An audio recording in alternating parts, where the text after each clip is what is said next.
mais um FIB Saúde. Hoje estamos recebendo a professora Lucélia, mestre em envelhecimento pela Unesp de Botucatu, para batermos um papo sobre longevidade, envelhecimento saudável. E você aí, está se preparando para envelhecer bem?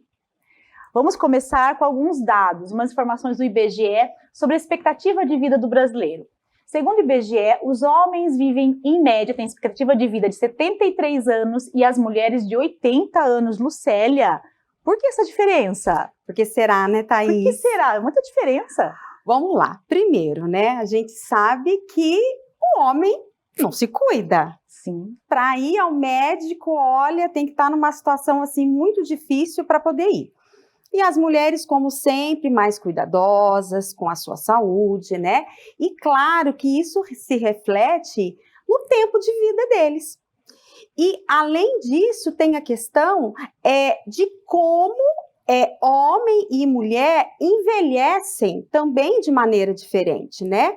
A mulher, muitas vezes, com mais vontade de fazer as coisas, de ter uma prática de atividade física, estar com pessoas, com as amigas, e os homens acabam ficando mais em casa, assistindo uma TV, e isso, do ponto de vista, assim, de saúde, traz muito malefícios para eles. Exatamente. E na verdade não é do nosso hábito do brasileiro, né, da nossa cultura, a prevenção, se preparar para o envelhecer. Então, por isso que as pessoas vão vivendo, não se preparam, e quando chegam lá, né, já na idade do idoso, que no Brasil são 60 anos. Exato, importante isso que você falou, Thaís, né? Aqui no Brasil é considerado idoso aquela pessoa de 60 anos ou mais.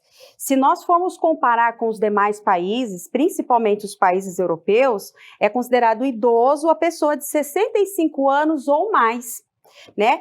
E aí a gente vê como que o Brasil precisa, né, já começar a mexer nessa questão de classificação de idoso, porque estamos vivendo mais, né?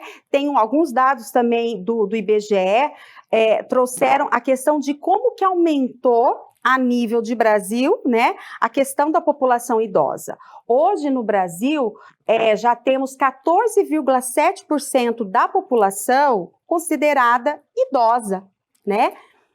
E o que acontece? Está nascendo menos criança, né? E isso está causando uma mudança na estrutura etária da população.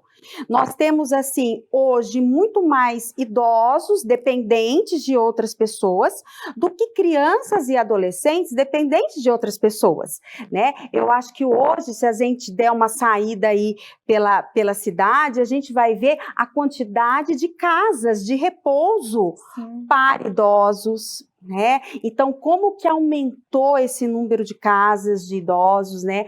Por quê? Porque a gente sabe que envelhecer não é fácil, né? Muitas vezes a própria família não tem condições de ficar ali com o idoso e aí acaba lançando mão dessas casas de idosos, né? Que tem estrutura muito boa, né? Para poder estar acolhendo aí essa população que cada vez é mais crescente. Sim, e esse cuidado preventivo evitaria muitos problemas, né, na terceira idade, né? Então, assim, essa questão toda, a gente vai também discutir alimentação, atividade física, então é a questão das consultas, como você falou, do olhar médico preventivo, tem um médico especialista que é o geriatra, Exato, né? Que não é para você ir lá quando tiver só 70 anos, é para você ir precocemente, para você se preparar, avaliar toda a questão familiar. Exato. Para você ver quais são a predisposição que você tem de saúde. Não é realmente preparar, é quando você está um adulto jovem, ou até mesmo o adulto, a classificação antes dos 40 anos, já se preparar para o bem envelhecer. Então, essa discussão aqui é muitíssimo importante, porque é uma questão de você discutir a cultura, né, a nossa cultura para o envelhecimento. Exatamente. E não esperar, muitas vezes a pessoa começa aí uma mudança e já tem muitos problemas crônicos. É óbvio que é importante você cuidar, mas se você conseguir prevenir, isso vai ser muito mais importante, né? E dentro dessa questão do envelhecer, Lucélia, qual é o problema, né? Quais são as questões envolvidas com a saúde? O que a gente tem que tomar cuidado, já prevenir? Tá, então você já disse uma questão assim que não dá pra gente não associar envelhecimento com doenças crônicas, né? Então, as pessoas envelhecem, acabam desenvolvendo um diabetes, uma pressão alta, natural, né? E tem como prevenir. Só que existem determinadas doenças que são, assim, características do envelhecimento. Uma delas se chama sarcopenia, né? O que é a sarcopenia? A sarcopenia, hoje, ela é classificada como uma doença muscular. Inclusive, ela tem até CID, né? O código aí para poder classificá-la como uma doença. Então, a sarcopenia, ela é a baixa quantidade e a baixa qualidade muscular. Então, o que a gente percebe? A pessoa, quando vai se tornando idosa, também é importante a gente falar a questão da idade, né? Sim. A partir de 40 anos, a gente já começa a ter uma perda significativa de massa muscular.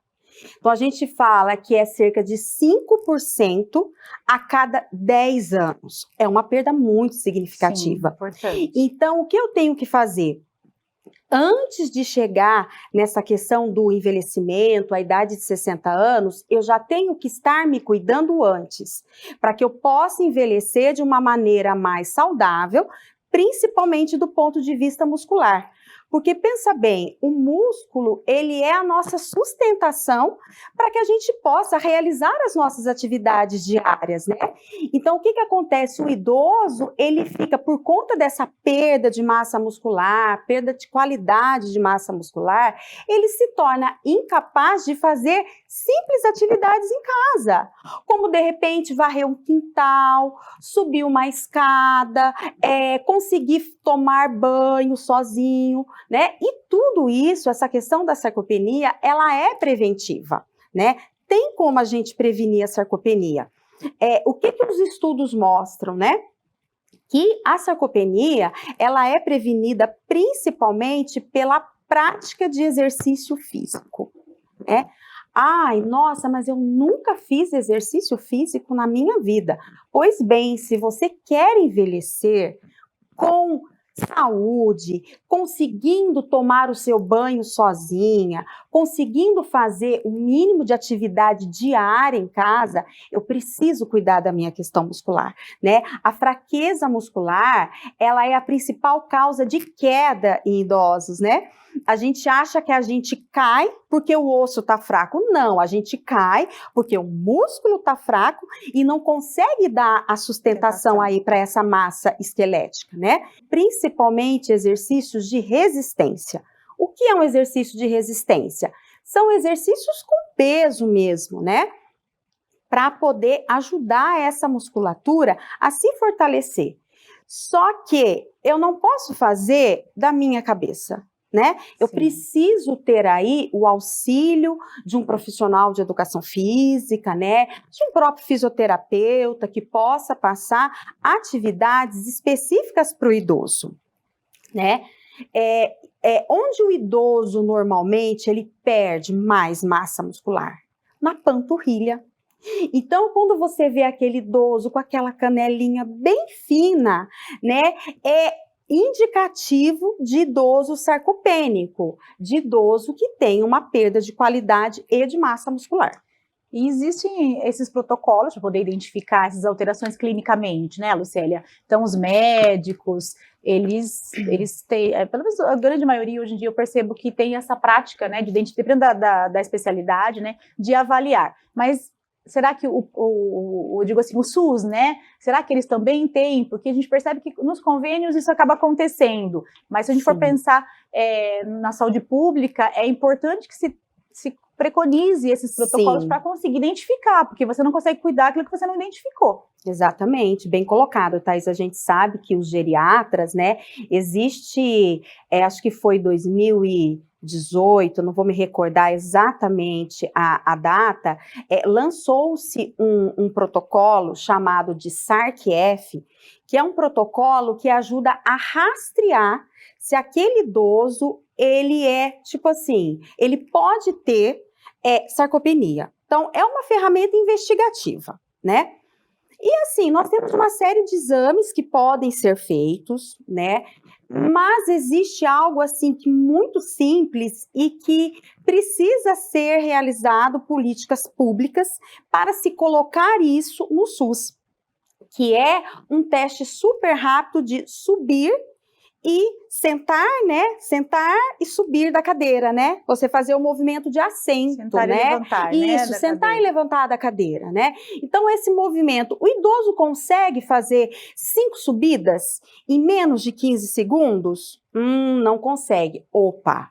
Então, esse já é um idoso que eu tenho que ter um olhar um pouco mais delicado para ele. Será que eu preciso, então, esse idoso, ele é convidado, vamos dizer assim, a fazer mais alguns exames para poder realmente eu diagnosticar que ele tem sarcopenia ou não. Mas assim, já é um ponto de partida, a gente fala, Sim, né? E simples, né? Uma avaliação muito simples e muito fácil de fazer. E você pode depois direcionar para outras avaliações. E você já consegue intervir no momento precoce, talvez, né? Porque a gente sabe que, na verdade, as complicações, elas vêm a médio e longo prazo. Então, se você consegue identificar, é fantástico. Não, é uma ferramenta excelente.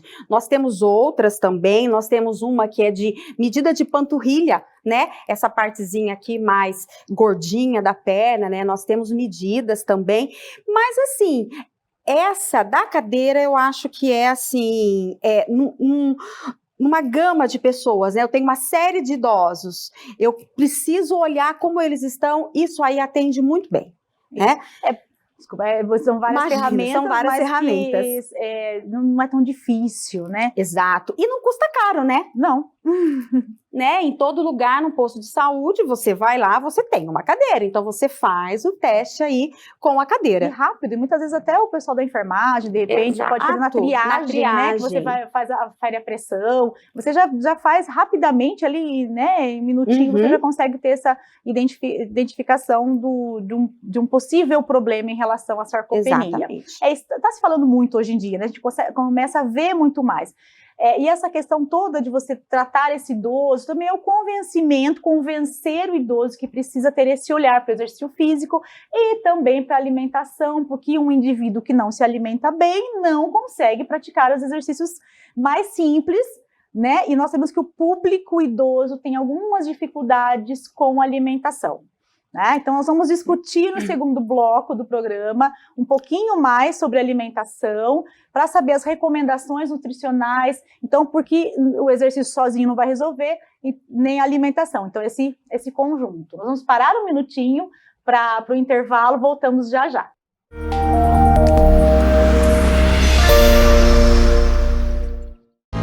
Estar pronto é enfrentar qualquer desafio. É ter conhecimento para decidir no que vale a pena investir. A FIB é a melhor faculdade de Bauru, porque prepara o aluno para a vida. Aulas 100% presenciais e mais de 65 laboratórios completos. Comece sem pagar mensalidade e trabalhe já nos primeiros anos. Vestibular 2023. Inscreva-se! FIB, 25 anos. Você, pronto para a vida!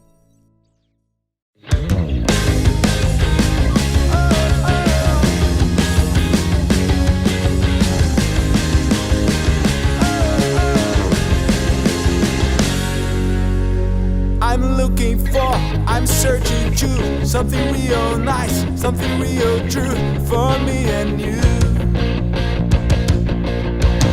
I'm looking for, I wanna feel. I'm looking for, I wanna ride.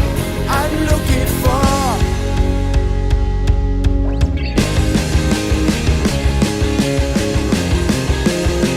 I'm looking for, I'm searching to something real nice, something real true for me and you. I'm looking for, I wanna feel. I'm looking for, I wanna ride. I'm looking for. Aqui estamos na era da informação, em um planeta hiperconectado. O mundo moderno demanda estruturas e serviços que rompam barreiras e transformem vidas.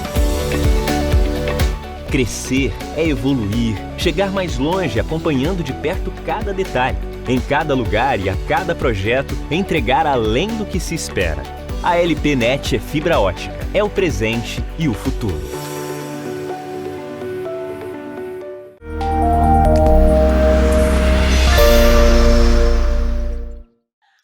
Começo, meio e fim me dá branco. Mas tá bom, né? Estamos de volta. No primeiro bloco, nós conversamos com a professora Lucélia um pouquinho sobre envelhecimento, alguns dados importantes, discutimos sarcopenia, que é essa perda de massa muscular. Essa sarcopenia ela é o comprometimento da qualidade, da quantidade da musculatura, e para o idoso é fundamental. E nesse segundo bloco, nós vamos discutir alimentação. O exercício é fundamental, mas se o idoso não tiver uma boa alimentação, ele também não vê esse resultado. Lucélia, e há uma dificuldade muito grande nos idosos para a alimentação, né? Quais os fatores que levam a essa dificuldade? São vários, né, Thaís? Então, primeiro nós temos, já é inerente, né, ao envelhecimento, a questão de dentição, né? Então, muitas vezes o idoso não tem a dentição ou tem uma prótese e essa prótese está mal ajustada, né? E isso acaba dificultando o processo de mastigação. Ele tem a questão da saliva, né, que tem uma redução aí da saliva, e isso faz com que fique mais difícil o processo da deglutição. Tem aquela questão que o idoso, ele tem, assim, uma falta de apetite mesmo, Sim. né, que também faz parte do envelhecimento. E, ao mesmo tempo, a gente tem que fazer esse idoso comer. É um desafio para o nutricionista. Não é? A gente tem que fazer esse idoso comer para que ele possa manter o estado nutricional dele ou, na maioria das vezes, recuperar esse estado nutricional. E aí, falando especificamente da sarcopenia, né, não tem como eu fazer a prevenção, né, e até o tratamento da sarcopenia se eu não conseguir fazer com que esse idoso se alimente. Tá, e o que o idoso tem que comer quando a gente fala de sarcopenia? Ele tem que se alimentar, né? Então, assim, hoje os estudos mostram o papel fundamental da proteína na prevenção e tratamento da sarcopenia. Mas eu não posso pensar somente na proteína como um nutriente isolado, né? Se o idoso ele não está conseguindo atingir a necessidade de energia, de caloria que ele precisa durante o dia, não vai adiantar eu fornecer apenas a quantidade de proteína adequada para ele, porque o que vai acontecer? O corpo dele vai usar essa proteína para produzir energia. Então, a primeira coisa que eu tenho que fazer com esse idoso vamos ver qual é a recomendação energética desse idoso, né? Quanto ele precisa consumir? E quem vai falar isso? O profissional da nutrição. Né? Então, vamos ver, ele tem que consumir X lá de calorias. Tá, e a proteína? Outra questão, o idoso, ele não consegue ingerir muitas vezes nem um mínimo de proteína, né? Que a gente precisa isso, Thaís, você que tem tanto tempo aí na prática clínica, né? Sabe como é difícil, né? O idoso atingir a recomendação de proteína.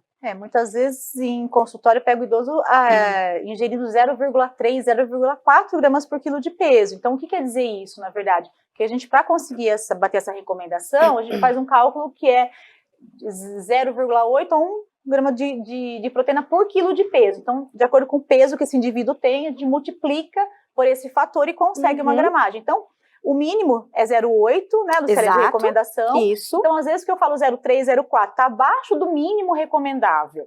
Eu não tô nem falando do sarcopênico, tô falando da população geral, né?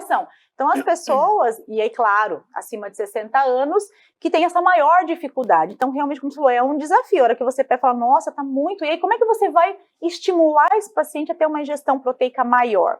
Aí, fala mais um pouquinho dessa recomendação, então, proteica em dados. Tá, então assim, nós temos que, os estudos mostram que até 1.0, né, de 0.8 a 1.0, é um valor interessante na prevenção de sarcopenia. Mas os estudos sugerem ainda mais uma recomendação de 1.2 para a prevenção e para o tratamento. Então, assim, eu tenho que conseguir atingir isso. E muitas vezes, pela alimentação somente, nós não conseguimos atingir. Porque o idoso, ele come em quantidade muito pequena, né? E muitas vezes é necessária fazer a suplementação do idoso. Nós temos uma série de produtos aí no mercado, né, que podem ser utilizados para poder suplementar essa deficiência aí, né, até conseguir atingir essa quantidade de proteína. Eles mudam aquela questão da consistência da alimentação. Então, o idoso, ele já acha a carne difícil de mastigação, deglutição, então ele já prefere tudo mais macio, mais molhadinho, então ele parte. O leite é um alimento que o idoso ingere muito. É uma fonte proteica, mas de uma concentração menor de proteína comparado com frango, uma carne, enfim. Então, você acaba vendo aquele idoso que toma leite no café da manhã, que no almoço ele até come, mas quando a gente não pega o idoso almoçando sopa, muitas vezes sem a carne, sem nenhuma fonte proteica. Claro que se eu estiver falando de um público vegetariano, vegano, existe, eu tô falando muito de carne porque é o alimento que tem uma maior concentração. Mas se o idoso é vegano, vegetariano, também tem o ajuste proteico da proteína vegetal que a gente até consegue. Mas eu tô falando em geral, sem especificar esse público, tá? Por isso que eu falo da carne. Então, às vezes tem uma sopinha sem uma carne, à tarde ele cai no leite, e muitas vezes o jantar é leite, então isso é muito comum, ainda mais se o idoso mora sozinho. Exato. Porque o que acontece, né? A gente estava falando no primeiro bloco sobre a questão que os homens, né, têm uma expectativa de vida menor. E aí a gente pega aqueles casais que viveram a vida inteira juntos, de repente falece o marido. Aí fica só a esposa, sozinha. Não vai querer cozinhar, né? Já perdeu aquela vontade, já junta a questão de não ter apetite. Sim. Aí, estou morando sozinha, vou ter que cozinhar só para mim. Então, o que eu faço? Eu vou comer o que tem. E aí, na maioria das vezes, o que eles comem? Somente, só tomam leite ou fazem uma sopinha que vai durar 1, 2 dias e vai se alimentando dessa forma. E assim, não tem como você fazer tratamento e prevenção de sarcopenia. Exato. E não é só a proteína, né? Na verdade, o ferro, então é comum pegar o idoso com anemia, porque você não consegue atingir as vitaminas e minerais de maneira adequada. Então, você acaba tendo problemas maiores, né? Até vai se somando as complicações. Outra questão também que você falou, o idoso não toma água. Sim, né? Uma dificuldade imensa de tomar água, né? Na cabeça deles, mas a água não tem sabor, né? Eu não tenho vontade de tomar água. Às vezes ele toma aquela água somente com aquele remedinho e aí já acha que aquilo é o suficiente, né? Então, uma orientação que é bem interessante para dar para os idosos ou para os cuidadores, né? Que cuidam aí dos idosos, dar uma saborizada nessa água, né, para que ele tome, faça uma ingestão melhor de água, que é de suma importância, né, para o nosso organismo. Coloque ali umas rodelinhas de limão, umas rodelinhas de laranja, deixa ali, a água vai ficar mais saborizada, vai ajudar o idoso aí nessa ingestão de água. Falando ainda um pouquinho sobre a questão da sarcopenia, nós falamos que precisa ter energia, né? Precisa ter proteína, mas também nós temos alguns nutrientes, a gente chama de micronutrientes, que são, assim, fundamentais na prevenção da sarcopenia. Então, a gente tem aqueles micronutrientes que a gente fala que são antioxidantes. Né? Tão comum hoje falar nutriente antioxidante, prevenção, combate ao envelhecimento. E na sarcopenia, as pesquisas mostram um impacto bem significativo desses antioxidantes, né? Então, nós temos aí a vitamina C, temos a vitamina E, o selênio e os carotenoides. E aí, Thaís, a gente tem que traduzir, né? Para a população, onde eu encontro esses alimentos, onde eu encontro, né, acesso às fontes, né, alimentares. Então, vamos lá, me ajuda você, né, que está aí na prática clínica muito melhor que eu. Vitamina C, frutas, né? Sim, facilmente a recomendação de vitamina C, né, 2 laranjas você já consegue. Olha só, ter a recomendação. Né?